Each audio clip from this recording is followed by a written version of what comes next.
దిక్కులేని నాకు సర్వము నీవై ఆదరించినది నీ కృపా.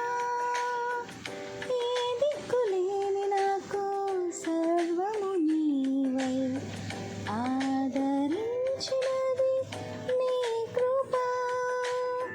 మాటరాని నాకు రాగమునిచ్చే నీ కృపను